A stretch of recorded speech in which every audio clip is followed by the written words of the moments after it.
నమస్తే, welcome to great Andhra. ఇప్పటి వరకు ఉన్న టాప్ స్టోరీస్ చూద్దాం. ఇంటెలిజెన్స్ రిపోర్ట్: కుప్పంలో చంద్రబాబు ఓటమి, మంగళగిరిలో లోకేష్ గెలుపు. వర్మ చేతిలో పిఠాపురం, పవన్ రిలాక్స్. ఆ రెండు నియోజకవర్గాల్లో వైసీపీ అభ్యర్థులు తీవ్ర నిర్లక్ష్యం. టీడీపీ అభ్యర్థి మార్పు ఆలోచనలో బాబు. వాలంటీర్లకు బదిలీలా? What a idea సర్జీ. ఇది ఖచ్చితంగా షాక్కి గురయ్యే అంశం. ఈసారి చంద్రబాబు కుప్పంలో ఓడిపోబోతున్నారంటూ ఇంటెలిజెన్స్ రిపోర్ట్ చెప్తోంది. 40 ఏళ్ల తిరుగులేని చంద్రబాబు వైభవానికి తన నియోజకవర్గంలో కూడా తెరపడుతోందని తెలుస్తోంది.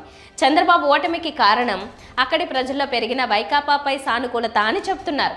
గతంలో తెదేపాకే ఓటు వేస్తూ వస్తున్న చాలా కుటుంబాలు ఈసారి వైకాపాకి వేయబోతున్నట్లు తెలుస్తోంది. పిఠాపురంలో పవన్ కళ్యాణ్ కూడా దారుణమైన ఓటమి చవి చూడబోతున్నారని అదే రిపోర్ట్ చెప్తోంది. పవన్ ఓటమి కాబోవడానికి కారణం పిఠాపురం ప్రజలు అసలు అతనిని సీరియస్గా తీసుకోవట్లేదని, దానికి తోడు వర్మ వర్గం పైకి మద్దతు ఇస్తున్నట్టు కనిపిస్తున్నా వెనుక వ్యవహారం వేరే నడుస్తోందని ఇంటెలిజెన్స్ రిపోర్ట్.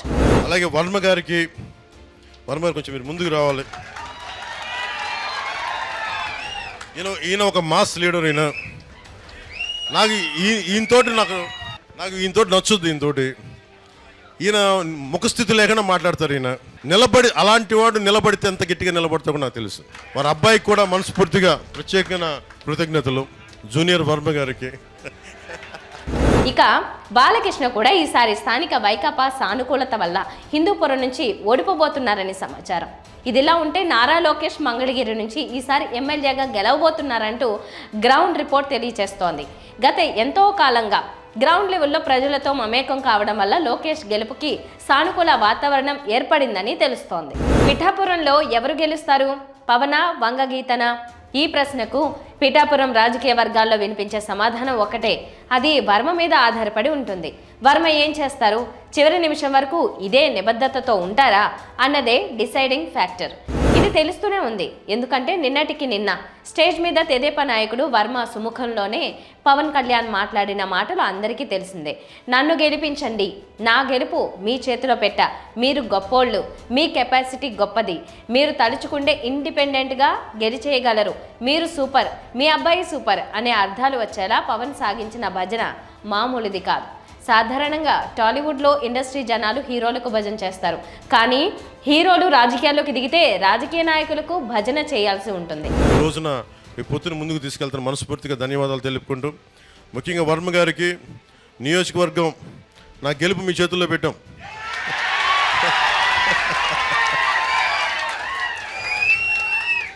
సో మనస్ఫూర్తిగా నాయకులు, తెలుగుదేశం నాయకులందరూ నేను ఒకటి చెప్తున్నా, గెలవాలంటే గెలవచ్చు, అలా కాదు కదా. గెలుపు చిరస్థాయిగా ఉండిపోవాలి, మర్చిపోయేలా పవన్ ఇప్పుడు అదే చేస్తున్నారు. వర్మ భజనలో తరిస్తున్నారు. ఇదంతా గెలిచే వరకే. ఆ సంగతి ఏ రాజకీయ నాయకుడిని అడిగినా చెప్తారు. ఏరు దాటే వరకు ఓడమల్లన్న, దాటేసిన తర్వాత బోడి మల్లన్న అన్నదే కదా సినిమా హీరోలకు, రాజకీయ నాయకులకు అలవాటైన నచ్చే నానుడి. రాజకీయాల్లో పండిపోయిన వర్మకు ఈ సంగతి తెలియదా?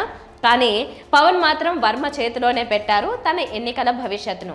నామినేషన్ల పర్వం ఇంకా చాలా దూరం ఉంది కనుక ఇప్పటి నుంచి ఈ ఎండల్లో తిరగడం అన్నది హీరోగా పవన్కు కష్టం కనుక ప్రస్తుతానికి ప్రచారానికి పాజ్ బటన్ నొక్కారు. ఈ టైంలో పిఠాపురంలో ప్రచారం ఎలా సాగుతుందో గమనిస్తే మిగిలిన విషయాలు అవే తెలుస్తాయి. తిరుపతి జిల్లా గూడూరు, అలాగే నంద్యాల జిల్లా ఆళ్లగడ్డ వైసీపీ అభ్యర్థులు మేరిగ మురళీధర్, గంగుల బ్రిజేంద్రనాథ్ రెడ్డి కీలకమైన ఎన్నికల సమయంలో తీవ్ర నిర్లక్ష్యాన్ని ప్రదర్శిస్తున్నట్టు ఐపాక్ టీం ముఖ్యమంత్రి వైఎస్ జగన్కు నివేదిక సమర్పించినట్టు తెలిసింది. ఈ రెండు నియోజకవర్గాలు వైసీపీకి కంచుకోటలని, తాము జనంలో తిరగకపోయినా జనం ఓట్లు వేసి గెలిపిస్తారనే అహంకార ధోరణిలో ఉన్నట్టు సీఎంకు సమర్పించిన నివేదికలో పొందుపరిచారని సమాచారం. గూడూరులో సిట్టింగ్ ఎమ్మెల్యే వరప్రసాద్ను కాదని ఎమ్మెల్సీ మేరిగ మురళీధర్కు ఈ దఫా సీఎం జగన్ టికెట్ ఇచ్చారు. అవకాశాన్ని కళ్ళకు అద్దుకుని సద్వినియోగం చేసుకోవాల్సిన మేరిగ ఎన్నికల ప్రచారంలో పూడుపామును తలపించేలా నడుచుకుంటున్నారని ఐపాక్ నివేదిక సారాంశం.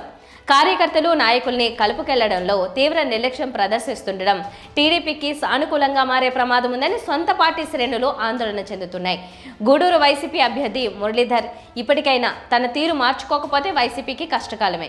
ఇక ఆళ్లగడ్డ విషయానికి వస్తే టీడీపీ అభ్యర్థి భూమా అఖిలప్రియపై వ్యతిరేకతను రాజకీయంగా సొమ్ము చేసుకోవడంలో వైసీపీ సిట్టింగ్ ఎమ్మెల్యే అభ్యర్థి బ్రిజేంద్రనాథ్ రెడ్డి తగిన చొరవ చూపడం లేదని సీఎంకు ఐపాక్ టీం నివేదిక సమర్పించింది.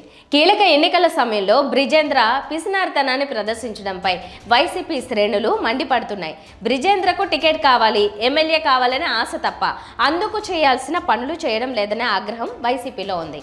వైసీపీ పెద్దలు ఇప్పటికైనా ఆళ్లగడ్డపై ప్రత్యేక దృష్టి సారించాల్సిన అవసరం ఉందని ఐపాక్ టీం నివేదించినట్టు తెలిసింది.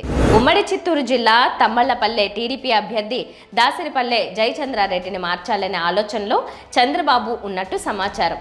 టీడీపీ ఇన్ఛార్జ్ బీసీ నాయకుడు శంకర్ యాదవ్ను కాదని జయచంద్రారెడ్డికి ఇవ్వడం తీవ్ర వివాదాస్పదమైన సంగతి తెలిసిందే. కేవలం కాంట్రాక్టర్ కావడం, బాగా డబ్బు ఖర్చు పెడతారనే ఉద్దేశంతోనే జయచంద్రారెడ్డి వైపు చంద్రబాబు మొగ్గు చూపారనేది వాస్తవం.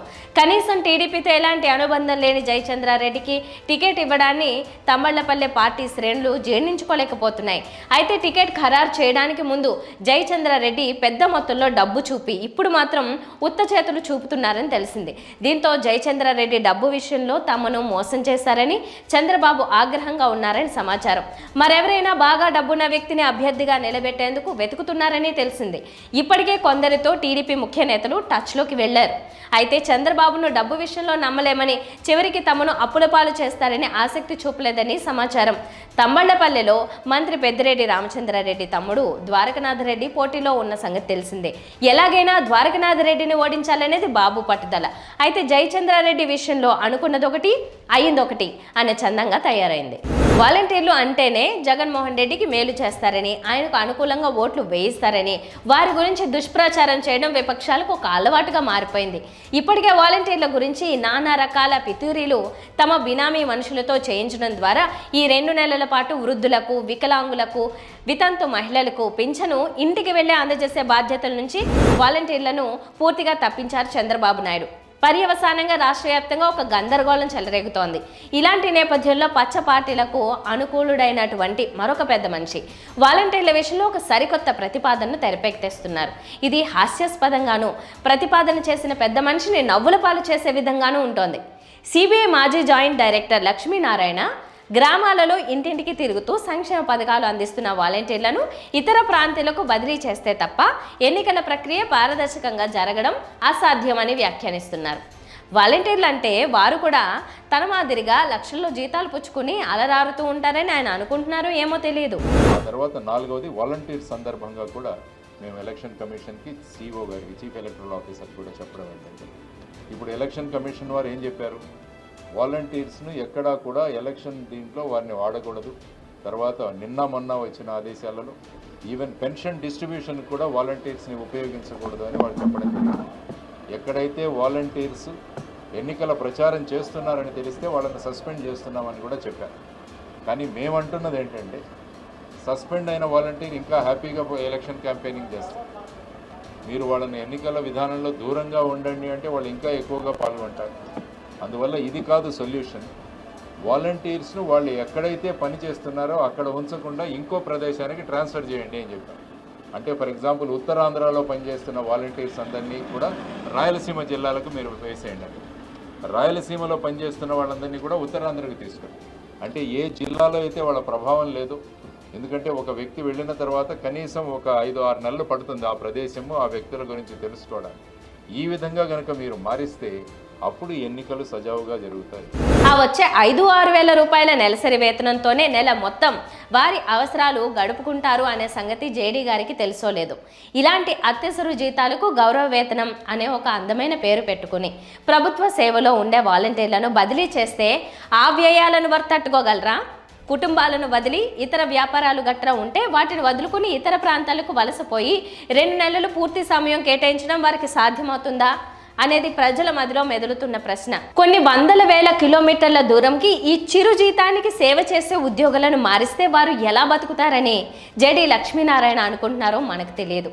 అయినా ఒకవేళ వాలంటీర్లు తమ మనసులో గనుక జగన్మోహన్ రెడ్డికి మేలు చేయాలి అని ఫిక్స్ అయితే ఏ ప్రాంతంలో పనిచేస్తున్నా సరే ఇంటింటికి వెళ్ళి అదే మాట చెప్పకుండా ఉంటారా అనేది కూడా ప్రజల మధ్యలో మెదులుతున్న సందేహమే. ఇది ఇప్పటివరకు ఉన్న అప్డేట్స్. మరిన్ని అప్డేట్స్తో మళ్ళీ కలుద్దాం. నమస్తే.